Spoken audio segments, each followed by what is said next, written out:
वसुदेवसुतं देवं कंसचारूणमर्दनं देवकी परमानन्दं कृष्णं वन्दे जगद्गुरुं गुरुर्ब्रह्मा गुरुर्विष्णु गुरुर्देवो महेश्वर गुरुर्साक्षात् परब्रह्म तस्मै श्री गुरुवे नमः। श्री भगवान श्री कृष्ण महाअवतार बाबा जी, ब्रह्मश्री पितामह पत्री जी सर, सारे ऋषियों मुनियों संतों महंतों योगियों गुरुजनों सदगुरुओं, अपने अपने माता पिताजनों को सभी को मैं आदर से वंदन करता हूँ, प्रणाम करता हूँ।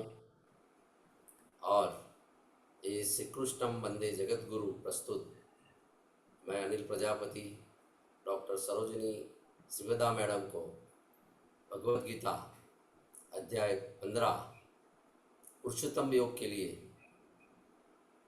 विजडम शेयर करने के लिए मैं आमंत्रित करता हूं। तो आइए मैडम और अपना ज्ञान विजडम शेयर करें। और यहाँ जूम सेशन में जुड़े हुए और यूट्यूब पर सुनने वाले सभी गीता प्रेमियों को मेरा नमन, आत्मवंदन, जय श्री कृष्ण। तो आइए मैडम अपना हमको ध्यान कराए, बाद में ये गीता ज्ञान विजडम शेयर करें। Thank you so much madam. नमस्ते जी।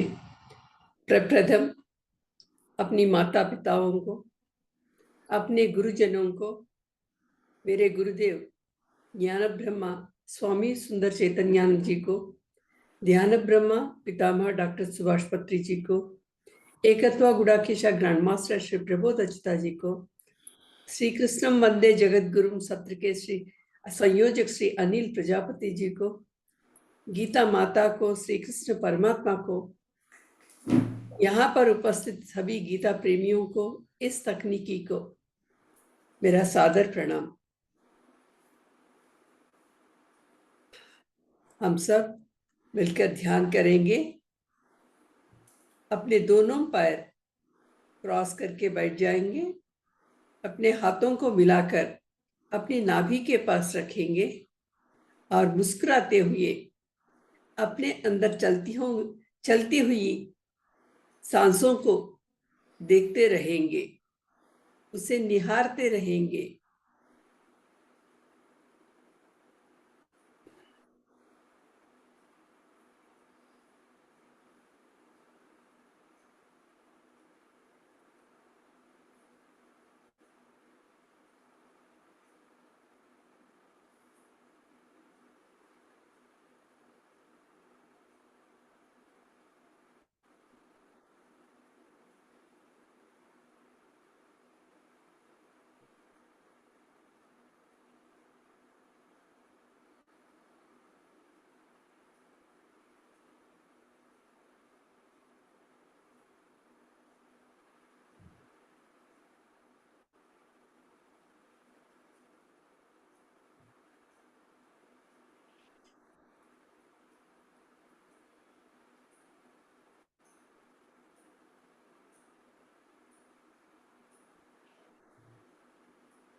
धीरे धीरे अपने हाथों को अपनी आंखों पर रखकर मुस्कुराते हुए हम अपनी आंखों को खोलेंगे, अपनी दिव्य मंगल दृष्टि का प्रसार करेंगे।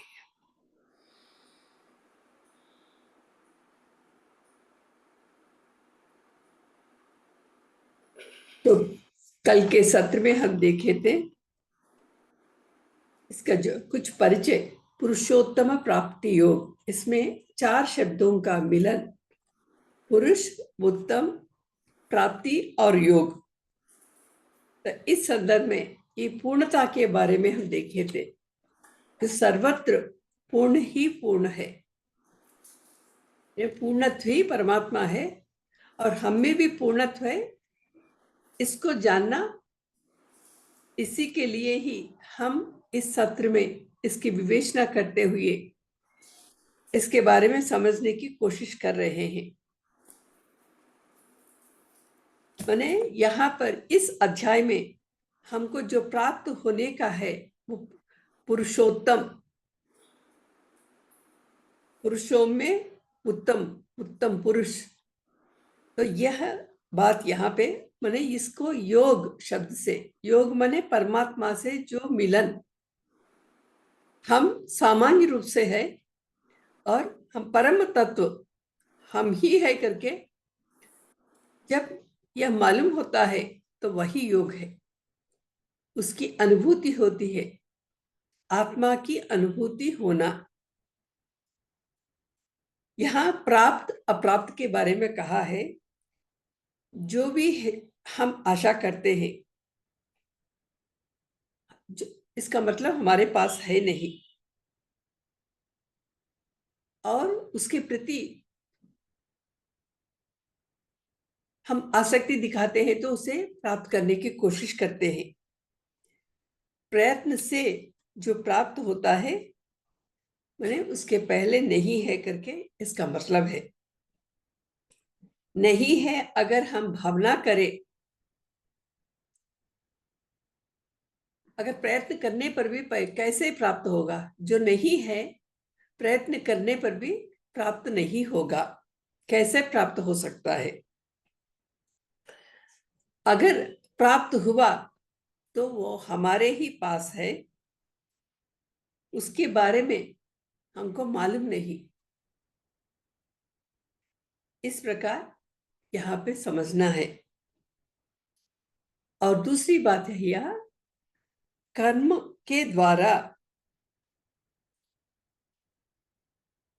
जो साध्य नहीं है ऐसे विषय को प्राप्त करना है। मैंने यहाँ पे प्राप्त करने की बात नहीं, प्राप्त के बारे में मालूम होना है। यही जो हमारे पास है उसके बारे में जानकारी लेना है, उसके बारे में समझना है।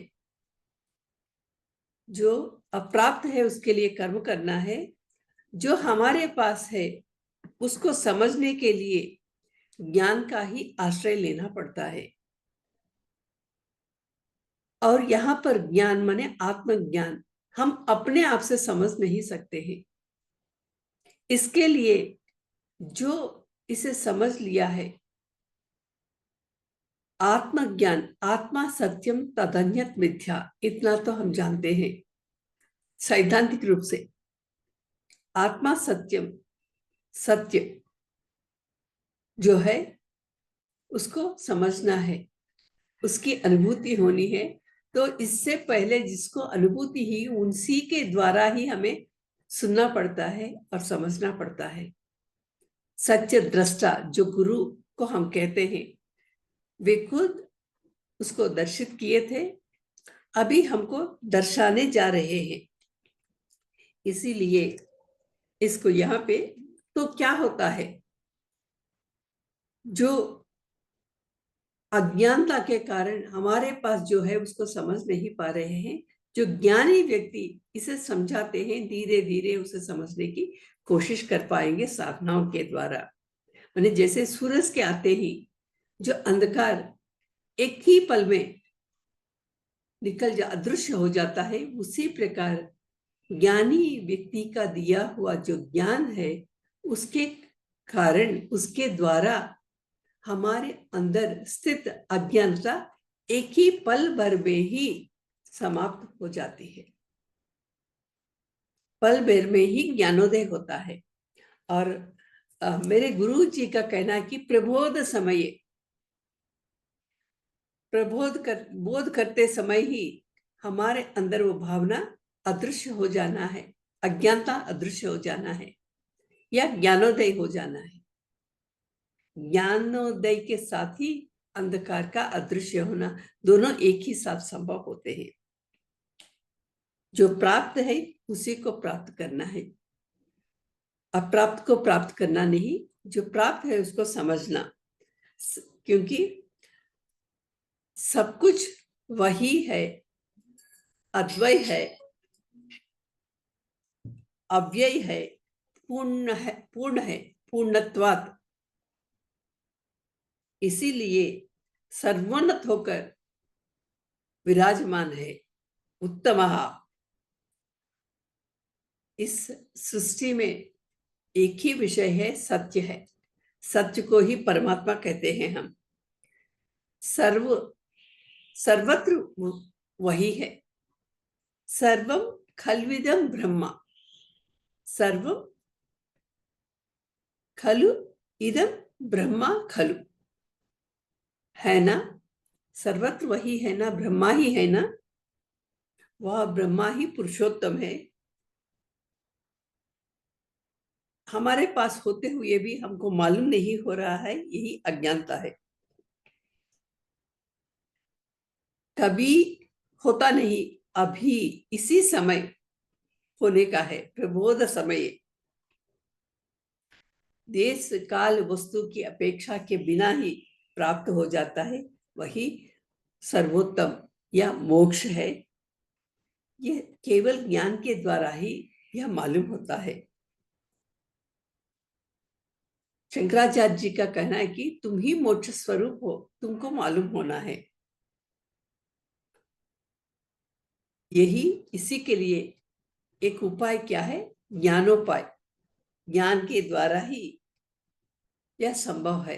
इसलिए पुरुषोत्तम प्राप्ति करके इस अध्याय का नाम रखा गया। पुरुषोत्तम प्राप्ति योगः। योगः माने मिलन, परमात्मा से मिलन को ही योग कहते हैं।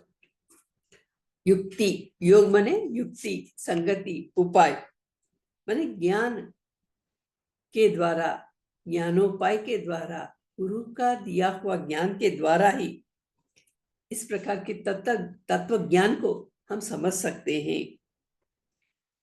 लेकिन यहाँ पर इस गीता बोध हो रहा है, जो आदिदेव है वही वासुदेव के रूप में, आचार्य के रूप में आकर बोध कर रहा है।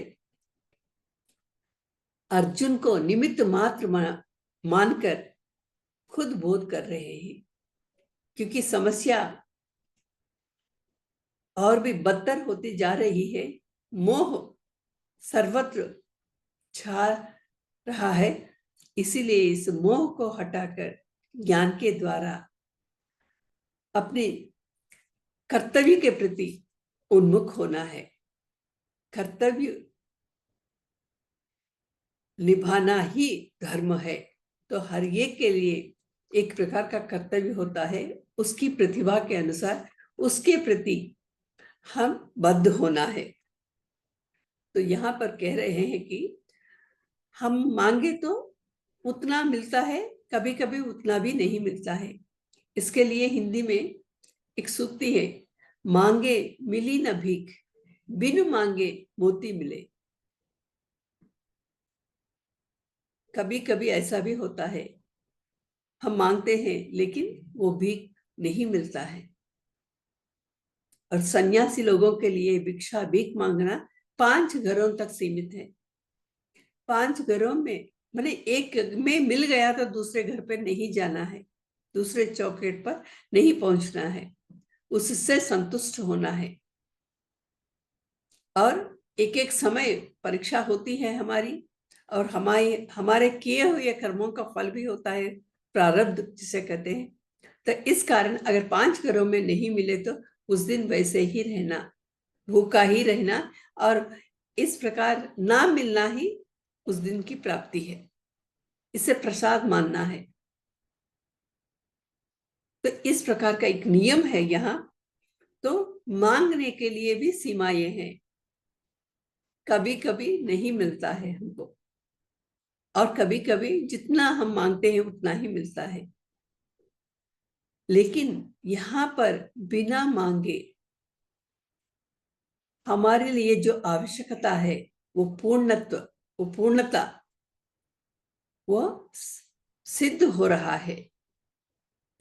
यही पुरुषोत्तम प्राप्ति। तो यहाँ पे शुक्राचार्य जी का कहना है कि सर्व वेदांत सिद्धांत सार संग्रह यही अध्याय है।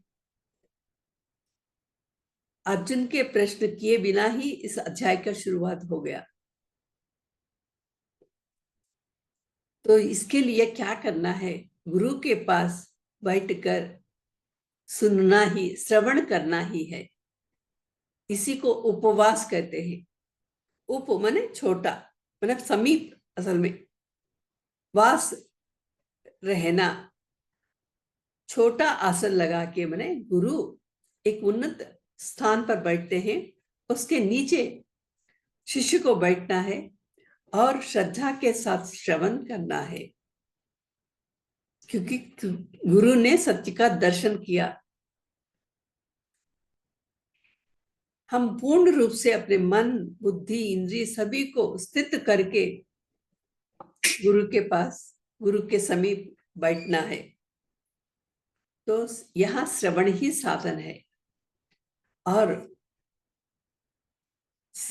क्या किसका सुनना है? श्रुतिरेव शरणम। श्रुतियों के बारे में, श्रुति मने गुरु शिष्य परंपरा में हमको मालूम है, गुरु बताते हैं, शिष्य उसको सुनकर श्रवण करके मनन करते हैं।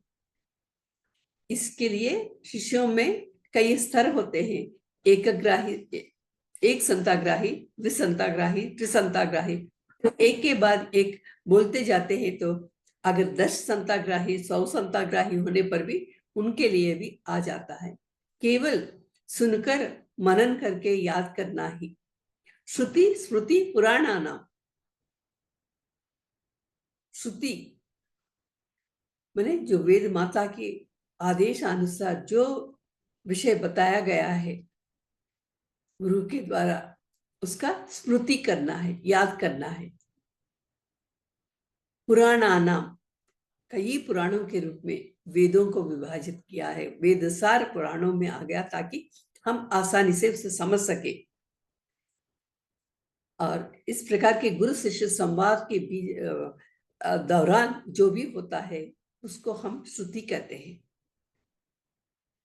श्रुतिरेव शरणम, श्रवणमेव साधनम। श्रवण ही साधन है, सुनना ही, गुरु के पास बैठकर सुनना ही। और किस विषय के बारे में? मैंने वेदों में जो बातें बताई गई, गुरु मुखतः सुनना ही।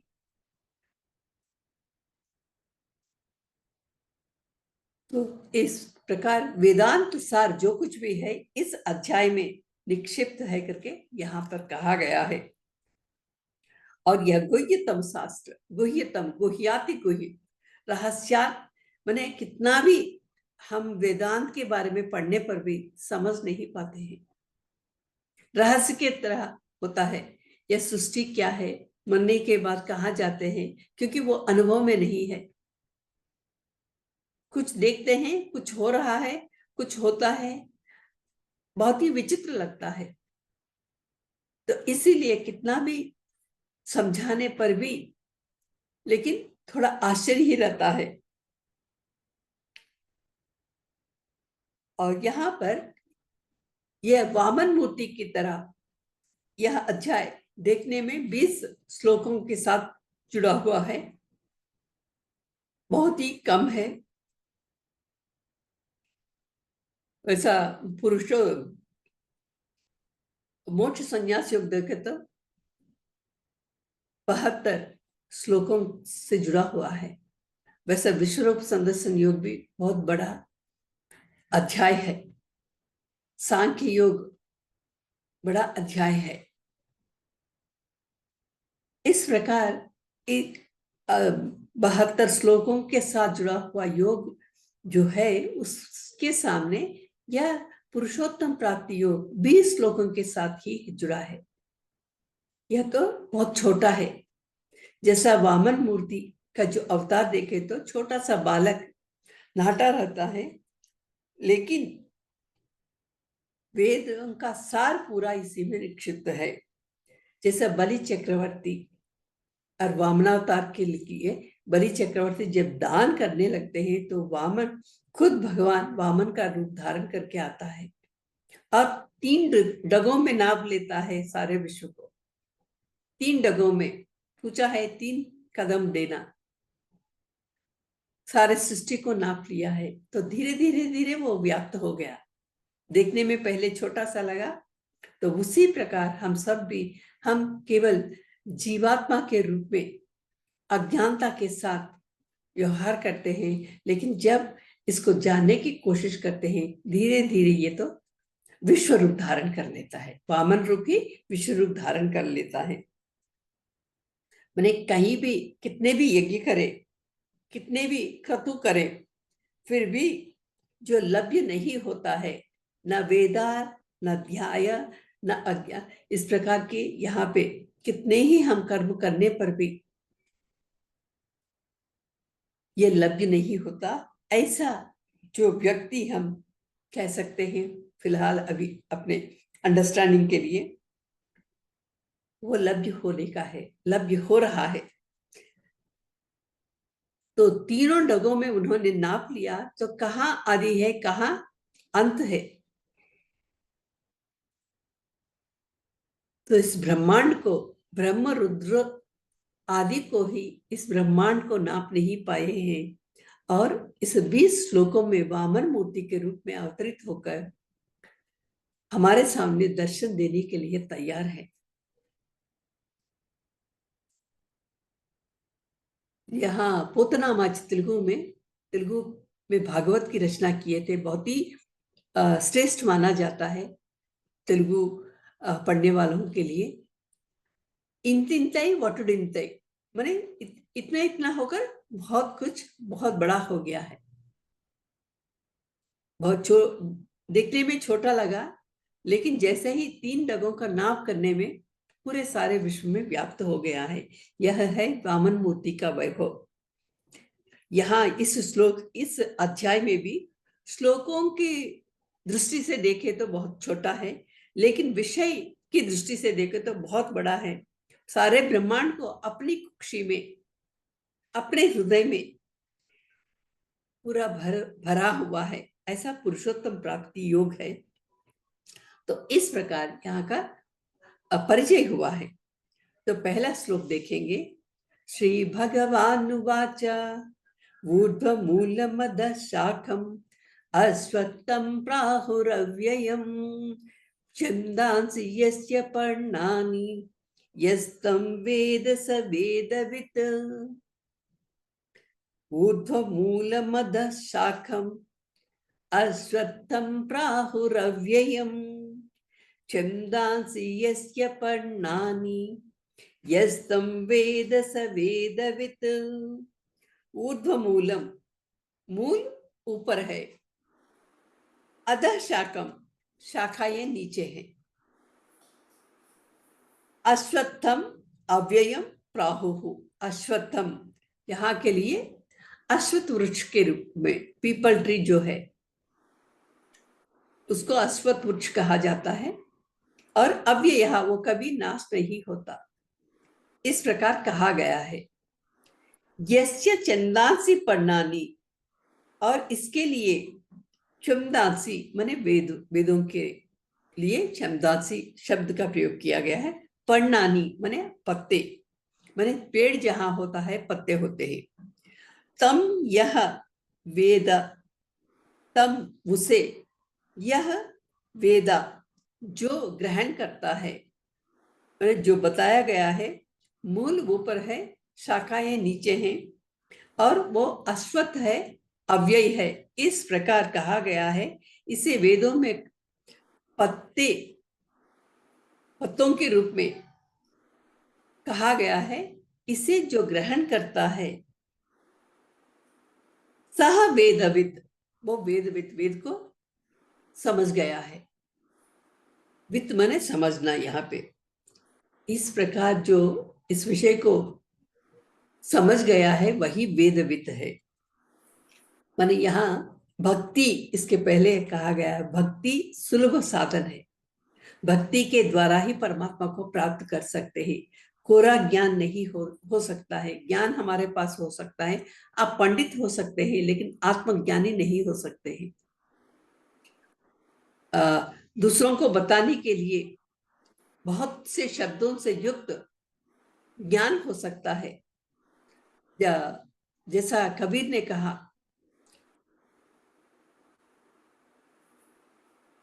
पढ़े सो पंडित हो, ढाई अक्षर प्रेम के, सो पढ़े सो पंडित हो, जो पढ़े सो पंडित हो।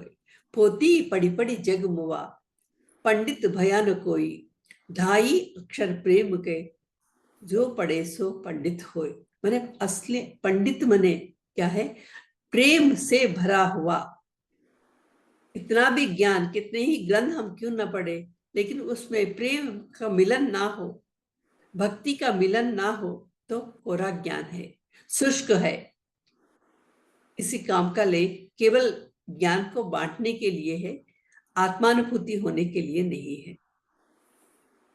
तो भक्त वश है, जहां चाहे वहां पे वो उपस्थित होता है। जैसे प्रहलाद के द्वारा हमको मालूम हो गया है, जो रूप कभी धारण नहीं करता, ऐसा रूप धारण करके आ गया है प्रहलाद के, भक्त प्रहलाद के लिए।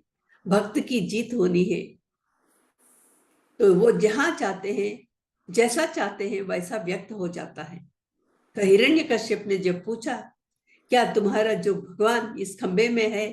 हाँ है करके बोला, तो उससे पहले ही वो वहां पे तैयार हो गया।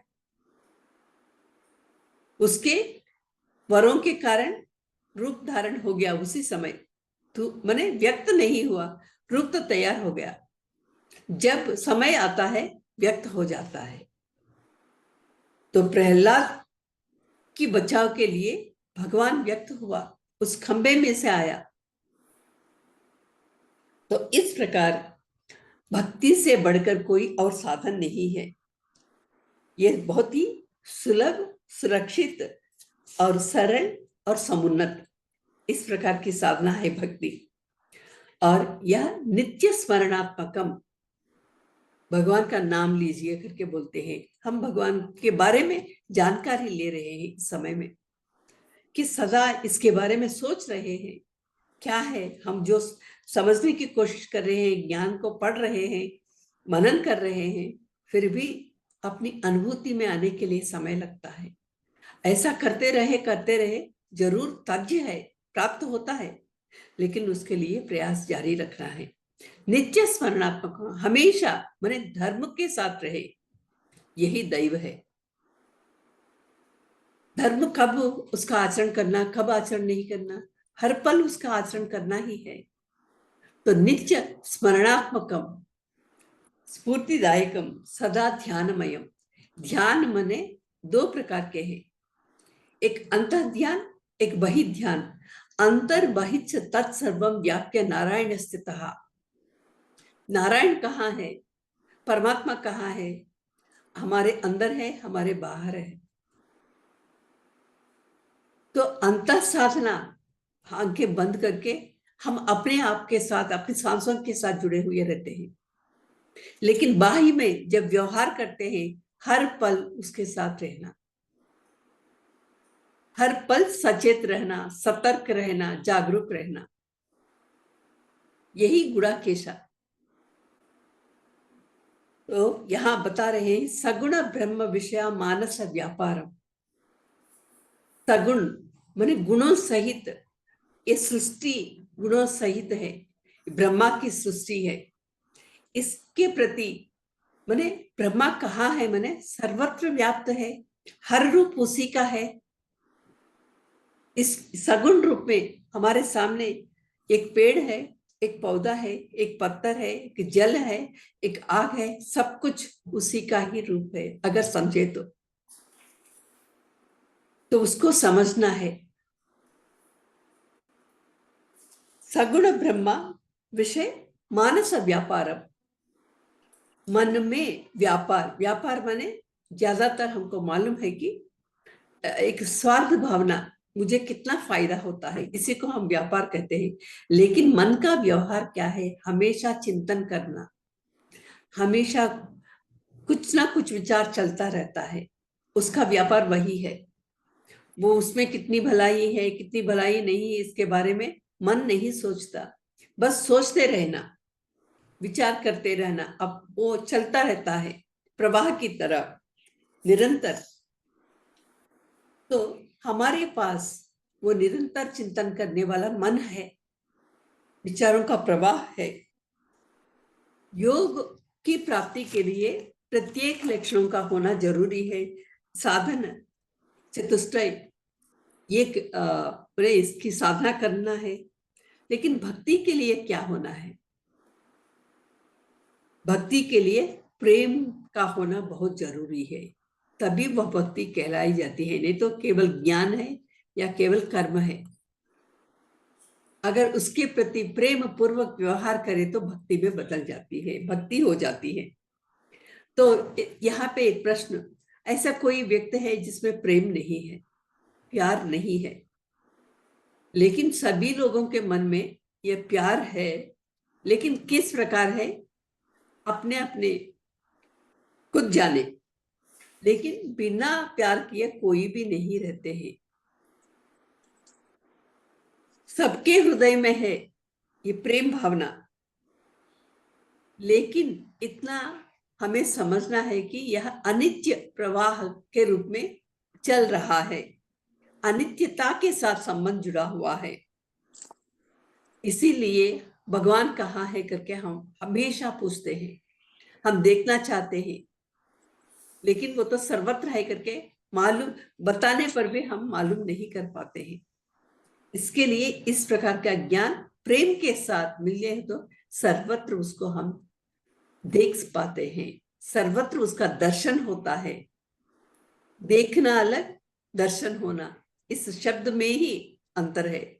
हम कभी बड़ों के पास या गुरुजनों के पास या परमात्मा के पास जब हम जाते हैं तो हम कहते हैं दर्शन करने, भगवान का दर्शन करने गए हैं, मंदिर में दर्शन करने के लिए गए हैं, गुरु का दर्शन करने गए हैं। और किसी और के पास गए तो उसको देखने गया, उसका परामर्श करने गया करके ऐसे सामान्य शब्दों में बताते हैं। तो हमारे पास वो प्रेम है, लेकिन अनित्यता के साथ जुड़ा हुआ है, लौकिक विषयों के साथ जुड़ा हुआ है। इसीलिए क्योंकि हमें मालूम नहीं कौन सा श्रेय है, कौन सा मार्ग और या कौन सा विचार हमारे लिए श्रेय है या प्रिय है। तो इस प्रकार हम अनित्यता के साथ, क्योंकि ज्यादातर लौकिक विषयों से जुड़े होने के कारण उस अनित्यता को के प्रति ही हमारा प्रेम चलता है, अपने बच्चों के प्रति, अपने माता पिताओं के प्रति, या अपने पति पत्नी के प्रति, अपने फ्रेंड्स के प्रति। इस प्रकार कई रूपों में हमारा प्रेम जुड़ता है। लेकिन जिस किसी के पास भी साथ में जुड़ता है वो सब एक ना एक समय खत्म हो जाता है, अलग हो जाता है, जुदा हो जाता है। इस प्रकार अनित्यं के साथ प्रेम से जुड़ने के कारण हमारा मन मंदिर होने के बजाय हमारा हृदय शून्य होता जा रहा है, शुष्क होता जा रहा है। क्यों? कि अनित्यता के साथ जुड़ रहे हैं, शाश्वत विषय हमको मालूम नहीं हो रहा है। अगर कहने पर भी सामने जो दिखता है उसके साथ जुड़ जाते हैं हम, सामने हमारे जो परिवार वाले दिखते हैं और सभी वस्तुएं और उसी के साथ जो घटनाएं, इनके साथ जुड़ जाते हैं, इसीलिए असली विषय छिप जाता है। तो यहाँ पर भक्ति के बारे में फिर से कह रहे हैं कि भगवान के प्रति अचंचल रूप में जो स्थिर होता है, परमोत्कृष्ट जो प्रेम है हमेशा के लिए, वही भक्त माने किसी भी परिस्थितियों में वो डगमगाता नहीं, वो छूटता नहीं, उसका विस्मरण नहीं होता है। तो ऐसे विषय, इसी प्रकार का जो प्रेम है उसी को भक्ति कहते हैं। मैंने हमारे सामने जो विषय है, जो व्यक्ति है, उनके साथ जुड़ने के कारण, उसी को सत्य मानने के कारण, वो तो पार्शियल सत्य है, पार्शियल ट्रूथ, जिसके साथ हम जुड़े हैं, जो विषय, वस्तुएं, व्यक्ति सब जो है वो हमारे लिए काम के लिए ही है, लेकिन वही पूरे काम के लिए नहीं, पूर्णता के लिए नहीं।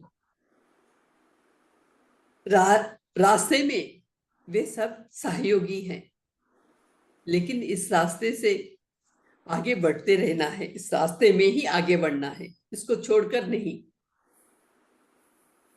मैंने जब भी इन विषयों के साथ जुड़ जाते हैं, लौकिक विषयों के साथ, तो दुख होता है, दुर्गति होती है। हमेशा क्यों क्यों करके ऐसे प्रश्न करते रहते हैं और संसार के बाउंडर में उलझ जाते हैं, डूबने की कोशिश में लगे रहते हैं, ना जानते हुए डूब जाते हैं। लेकिन ये ऐसी दुर्गति दूर होना है, सद्गति प्राप्त होना है हमको, क्योंकि हम चाहते हैं कि हमेशा निरंतर संतोष के साथ, आनंद के साथ रहें। तो इस प्रकार इसके लिए ही उत्कृष्ट मार्ग क्या है? सत्य के रास्ते पर चलना, परमेश्वर के दिव्य धाम को प्राप्त करने के लिए हर एक जीव को उस ओर पयन करना है, हर एक जीवी कृतकृत्य होना है। यही एक एक मार्ग है, यही भगवान को प्राप्त करना और तरने का मार्ग है। माने आत्मा अनुभूति ही तरण है, तारण है, और वही मार्ग है। जनन मरण रूपी बाउंडर से बाहर पड़ना ही मुक्ति है, बाहर होना ही। तो कैसे इसे हम प्राप्त कर सकते हैं? यहाँ पे वैराग्य की भावना होना है। यहाँ तेलुगु में कहा गया, विरक्ति रहे तो ही भक्ति। किसके प्रति विरक्ति, किसके प्रति भक्ति? लौकिक विषयों के प्रति विरक्ति, वैराग्य, और परमात्मा के प्रति आसक्ति, आसक्ति विरक्ति। क्योंकि हम लौकिक विषयों के साथ जुड़ने के कारण बार बार हम इसी में चले जाते हैं, इन लौकिक विषयों में चले जाते हैं। इस लौकिकता को ही अलौकिकता के रूप में बदलना है। परमात्मा किस रूप में है? धर्म के रूप में है।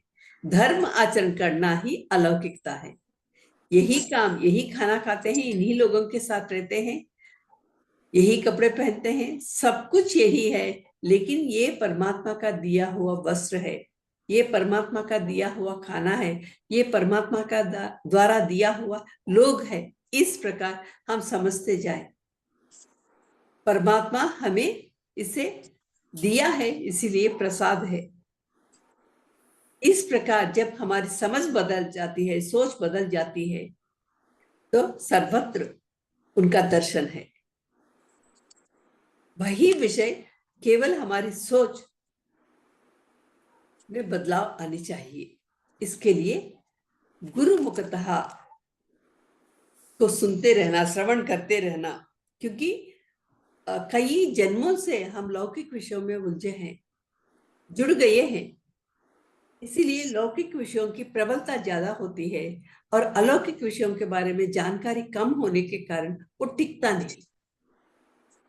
सुनते हैं, अच्छी अच्छी बातें सुनते हैं, लेकिन टिक नहीं पाने का, क्योंकि इस जैसा कुरुक्षेत्र युद्ध में 7 अक्षौणी सेना पांडवों की तरफ है और 11 अक्षौणी सेना कौरवों की तरफ है। अगर हम संख्या के रूप में देखें तो कौरवों की सेना ज्यादा है, लेकिन जीत किसकी हुई? कम सेना होने पर भी बुद्धि के साथ व्यवहार करने के कारण परमात्मा उनके साथ है। बुद्धि का प्रयोग करना, उपयोग करना कम करते हैं हम। तो हम क्या कर रहे हैं अभी? मन के स्थान पर बुद्धि का उपयोग करने की कोशिश में लगे हैं। जैसे जैसे बुद्धि का उपयोग करना बढ़ता है तो लौकिक विषय कमजोर, मन का प्रभाव कमजोर पड़ जाता है।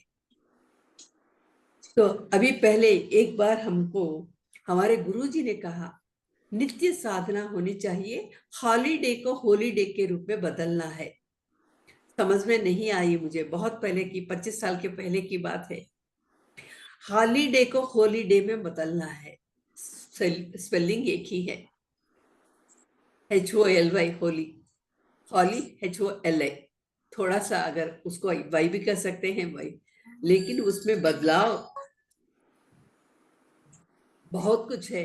माने 1 घंटा हम पूजा पाठ पहले करती थी, फिर बाद में 24 घंटे 23 घंटे हैं, वो किस प्रकार व्यवहार, लौकिक व्यवहार ही है ना। तो हमेशा हम कैसे रह सकते हैं पूजा करते हुए?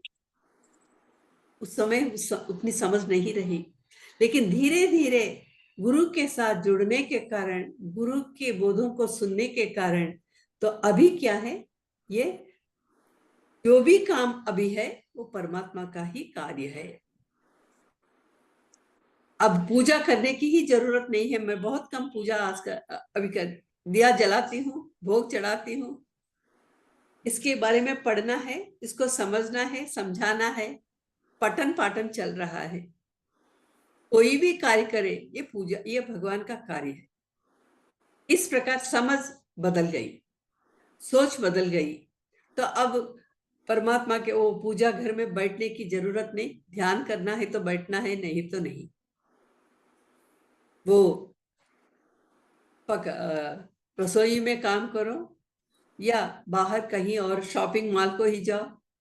मॉल को तभी जाते हैं जब जरूरत पड़ती है। कहीं भी किसी के पड़ोस में जाते हैं तो जरूरत हो, तो अब पड़ोस में जाने की जरूरत नहीं है।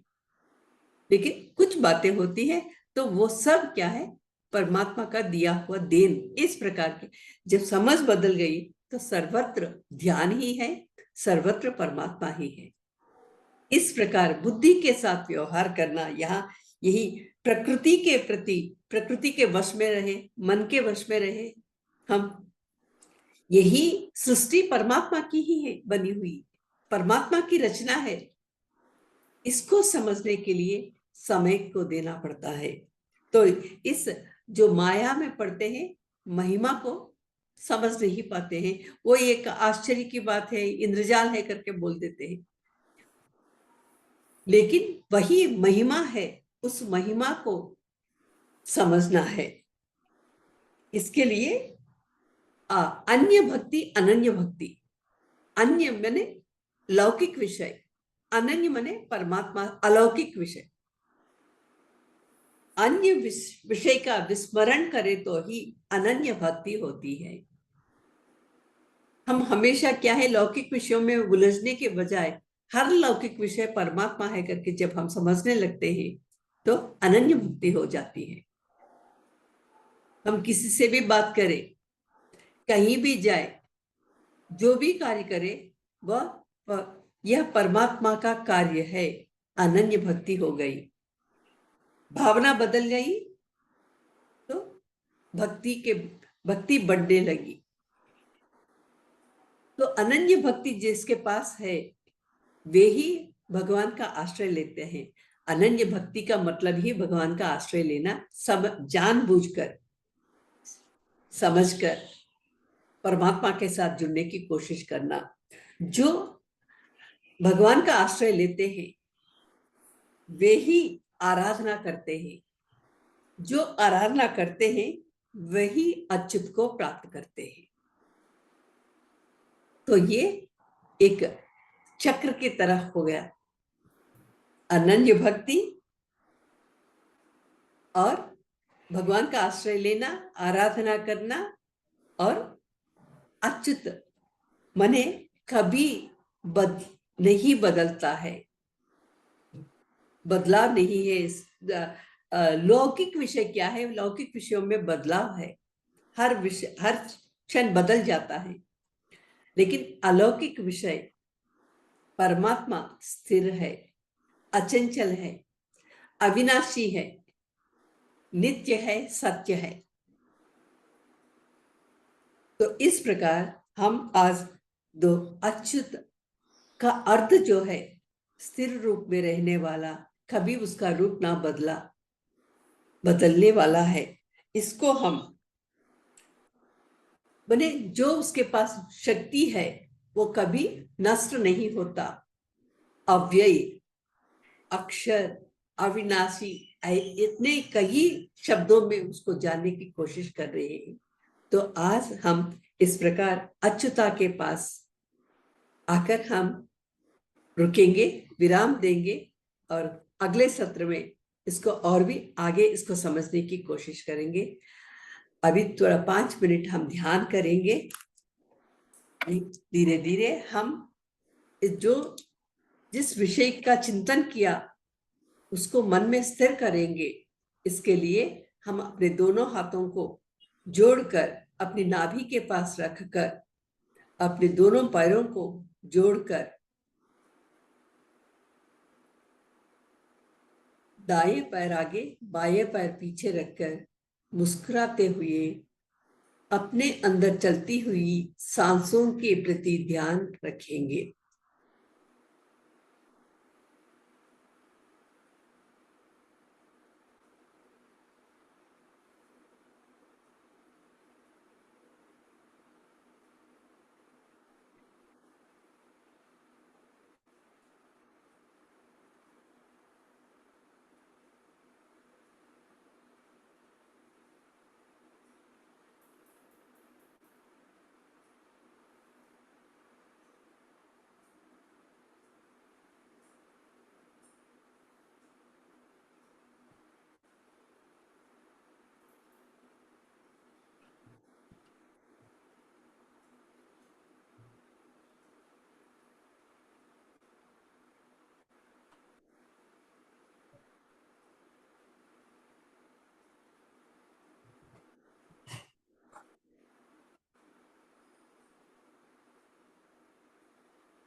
धीरे धीरे अपने हाथों को अपनी आंखों पे रखकर मुस्कुराते हुए हम अपनी आंखों को खोलेंगे और अपनी दिव्य मंगल दृष्टि का प्रसार करेंगे। अपने वीडियोस को ऑन कर लीजिए। एक दूसरे के प्रति हम अपने दिव्य मंगल दृष्टि का प्रसार करेंगे।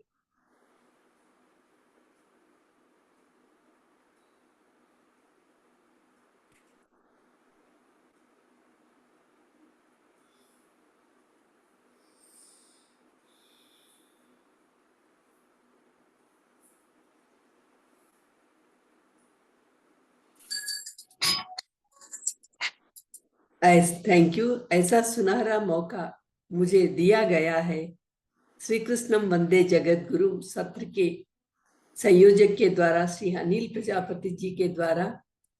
इसके लिए हम अपने माता पिताओं को, गुरुजनों को और यहाँ पर उपस्थित सभी गीता प्रेमियों को, इस सत्र को, गीता माता को, श्री कृष्ण परमात्मा को, इस ज्ञान को, इस स्थिति को, इस समय को, इस तकनीकी को, हर एक के प्रति धन्यवाद, धन्यवाद, धन्यवाद। खूब खूब धन्यवाद डॉक्टर सरोजिनी मैडम, खूब खूब धन्यवाद। क्योंकि पुरुषोत्तम योग भगवान ने स्वमुख से कहा है, और जो पीपल का वृक्ष उन्होंने एक एग्जाम्पल करके दिया है। जो संसार है वो पीपल का वृक्ष है, और वो उसको जानता है, वो वेद वेता कहते हैं। तो आपने बहुत अच्छी तरह से समझाया है कि परमात्मा का जो मूल है, जो उसकी अंदर जो मुड़ जाता है, ये ऊपर है। तो उल्टा बताया है, जो पीपल का वृक्ष जो है उसका मूलिया जो होता है नीचे जाता है, और ये परमात्मा का जो मूल है ऊपर है आकाश तरफ। हाँ, और नीचे जो है वो सृष्टि है, सृष्टि रूप। तो ये सब नीचे जो हुई है ये सृष्टि बताई है, और उसकी शाखाएं बताई है, और जो छंदबंद जो जो हैं, जो वेद वेद को सब पत्ते बताए हैं कि जो वेद है ये सब मेरे पत्ते हैं। और संसार जो है ये पीपल का वृक्ष है, और वो जानता है, वो वेद वेता कहते हैं। तो बहुत अच्छी बात है, क्योंकि इसमें बताया गया है तीनों गुणों के बारे में। तो ये जो तामस जो है, जो अहंकार से उत्पन्न होती है, वो सृष्टि, वो तामस सृष्टि कहते हैं। और ये सब भागवत, जो देवी भागवत में है उसमें बताया है। मैं नेक्स्ट टाइम थोड़ी चर्चा करूँगा, क्योंकि अभी समय है ही नहीं। और ये रजोगुण, तमोगुण, सत्वगुण के साथ जो बताई गई है, ये तीनों सृष्टि की बात बताई है कि जो ज्ञान शक्ति से जो मिलता है वो सात्विक अहंकार जो है वो ज्ञान शक्ति से है, और जो क्रिया शक्ति है वो राजस अहंकार से, और अर्थ शक्ति है वो तामस अहंकार से। ये सब बातें जो गुणों की आने वाली है सेकंड श्लोक में, जो गुण से। तो बाद में नेक्स्ट टाइम मैं मैं भी थोड़ा चर्चा करूँगा इसके बारे में। हाँ, जरूर। तो बहुत अच्छा है ये। और thank you so much madam, आपने बहुत अच्छी बात बताई है। ये पुरुषोत्तम योग आपने जो लिया है बहुत अच्छा है, क्योंकि अ, बहुत सारे साधक ये पुरुषोत्तम योग को कंठस्थ किया गया है। हाँ, हम भी पढ़ते थे। मेरी माता जी कहती थी कि भक्ति योग और पुरुषोत्तम प्राप्ति योग को पढ़ लिया तो जिंदगी पूरी हो जाती है, करके ऐसा कहा करती थी। अभी हंसी आती है। ठीक है, उसकी जितनी समझ है उतना बता दिया। वैसा पारायण करते हैं सभी लोग, ज्यादातर लोग, लेकिन इसकी तह तक जाना और उसको समझना ये गुरु के द्वारा ही संभव होता है। गुरु के चरणों में अपने को समर्पित करें तो ही इसको समझ सकते हैं। बिल्कुल सही बात है। तो मैं भी पुरुषोत्तम योग हर रोज पढ़ता था, हाँ लेकिन उसको मर्म क्या है वो मुझे पता नहीं था। जी, हमको भी मालूम नहीं रहा। अभी गुरुदेव ने हमको इतना बड़ा ग्रंथ दे दिया, तो यहाँ एक मौका मिला उसको समझने के लिए, क्योंकि जब तक हम एक दूसरे के साथ चर्चा नहीं करते हैं तब तक समझ नहीं पाते हैं। और ये स्वमुख से भगवान ने गाए वो समझना जरूरी है। लेकिन कंठस्थ जो पैरट के समान, जो पैरट होता है ना ऐसे बोलता है, ऐसा लोग बहुत बोलते हैं। तो मैं भी हाँ, अचरज हो जाता हूँ, क्या बात है, पुरुषोत्तम जो लोग ये पैरट किस तरफ बोलते हैं, इस लेकिन उनका मर्म तो जानते नहीं, तो मर्म को जानना जरूरी है। तो बहुत इम्पोर्टेंट। अभी समय आया है साधना की परिपक्वता हो तो वो सामने आते हैं, तब हम समझने लगते हैं। Yes yes. बस बस कई का लोग सिखाते हैं, पुरुषोत्तम योग पढ़ाते हैं, कई बच्चों को सिखाते हैं, बहुत अच्छी बात है और जरूरी है वो कंठस्थ हाँ, करें। पहले जैसा हम पहाड़ों को पढ़ लिया है बचपन में स्कूल में, फिर बाद में उसका एप्लीकेशन मालूम होता है, उसी प्रकार श्लोकों को पढ़ना जरूरी है। जरूरी है, अरे, यस जरूरी है। जरूरी और उसके बाद में जब जिसको समय आता है वे लोग उसके बारे में समझने लगते हैं, है, जैसे यस। गुरु। हाँ तो बिल्कुल मैं लगभग 20 से अधिक बहुत बार गीता पढ़ चुका हूँ। अच्छा। तो कभी कुछ बोलने का आता है तो ऐसा होता है कि ये श्लोक में कुछ दिया गया है, हाँ। कि इस श्लोक में कुछ इसके विषय आ रहा है, ऐसा माइंड में आ जाता है कि भगवान ने ऐसी बात बताई है हम्म। अध्याय में। तो ऐसा कुछ न कुछ उसका जो भावार्थ और ये दोनों हम जानते हैं ना, तो कहीं कुछ कोई ज्ञान शेयर करता है तो माइंड में आ जाता है कि भगवान तो ये तो कह रहे हैं, इस श्लोक में ये बताया है और ये है। तो कभी कभी हम कुछ गलत कर्म करने का हमारी बुद्धि में आ जाता है, तब ये भगवत गीता जो याद करते हैं ना कुछ लोग, तो हम बच जाते, हमारी बचाव, बचाव होता है, बच हाँ, जाते हैं। बचाव संभव होती है, क्योंकि इसके पढ़ने का कारण तो कुछ तो होता है, क्योंकि इसको पढ़ रहे हैं तो वहां पे गलत कार्य करने को होते हैं, लेकिन हम बच जाते हैं। हाँ, हम रुक जाते हैं कि हाँ, ये दिया बुद्धि गया से है, व्यवहार करने लगते हैं। सही व्यवहार, भले उन्होंने गलत हमारे साथ व्यवहार किया है। हाँ, तो फौरन हमारे मन में भी एक भावना आ जाती है, लेकिन हाँ, तो भाई दूसरे हम, ही क्षण में। हाँ, उसने भले गलत व्यवहार किया है, हाँ लेकिन हम उसको क्षमा करना है, चलो छोड़ दो उसको। तो बहुत अच्छी बात है भगवत गीता, वेरी नाइस, और इम्पोर्टेंट श्लोक और इम्पोर्टेंट अध्याय। अच्छा। तो डॉक्टर सरोजी मैडम को खूब धन्यवाद आपका, ये आपने पुरुषोत्तम योग चुना और मैं खूब आनंदित हो गया। मैं भी मैं भी पहली बार मैं ऐसे मैंने पढ़ लिया, लेकिन समझाते समय ही समझते हैं। मैं देखा हूँ खास पुरुषोत्तम योग के बारे में कम है, जहाँ मैंने देखा है तो हम्म। पुरुषोत्तम योग के बारे में कंठस्थ जरूर लोग ने किया है साधकों ने, लेकिन बोले कंटस्ट हैं कम। से असली विषय की जानकारी नहीं होती है। बोले हैं कम, हाँ कंठस्थ सबके पास है, लेकिन ये पुरुषोत्तम योग के लिए बोले हैं कम, ज्यादा कर्म योग है, वो है उसके लिए भक्ति बोलते योग हैं, है। Thank you. लेकिन ये शेयर नहीं करते, खास इम्पोर्टेंट जो है अध्याय उसको शेयर करना चाहिए। तो खूब खूब धन्यवाद, और आपको शेयर करें गीता मैडम, कुछ शेयर करना है तो कर सकते हो आप। Late joined here, sorry. Atmandan, late joined here. I missed very many parts. I'll listen again and try to understand. It's a very important part है. हमको भी गीता परिवार में 12th and 15th से ही शुरुआत करते हैं. अच्छा। हाँ हाँ, हाँ, तो मेरी माता जी यही पढ़ती हाँ, थी, हमको पढ़ाती yeah, थी। yeah. They first taught us 12th and 15th, level 1, 12th and 15th. फिर बाद स्मॉल, में हाँ, स्मॉल चैप्टर्स भी हैं वैसे तो, जल्दी और सीख लेते हैं कुछ बच्चे। बात है, उन्होंने कहा कि क्यों ये चैप्टर्स चुना है. हाँ तो उसका भी उन्होंने मीनिंग बताया। आज मैं अच्छा। बहुत लेट ज्वाइन किया, क्षमा नहीं करना। कल बताइए आप, क्यों, हाँ, ये मुझे भी मालूम होना है। मैंने थोड़ा मालूम है, लेकिन आप गीता परिवार में जो बातें बताई गई वो हम तक पहुंचाइए नहीं, मैं अभी भूल गई, मैं बताओ कभी बताऊंगी।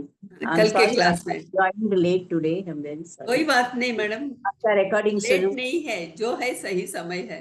आप ऐसा फील मत करिए। नहीं, नहीं, बस। Thank you, I will take much of your time. Thank you, thank you, thank you. तो 6:30 हो रहे हैं जी। और आज का सेशन यहाँ हम समापन तरफ जा रहे हैं। तो फिर कल 5:30 बजे ये गीता भगवत चिंतन करेंगे, मनन करेंगे। तो सबका मंगल हो, सबका मंगल हो, सबका मंगल। हरि ओम तत्सत, हरि ओम तत्सत, हरि ओम तत्सत। ओम शांति शांति शांति।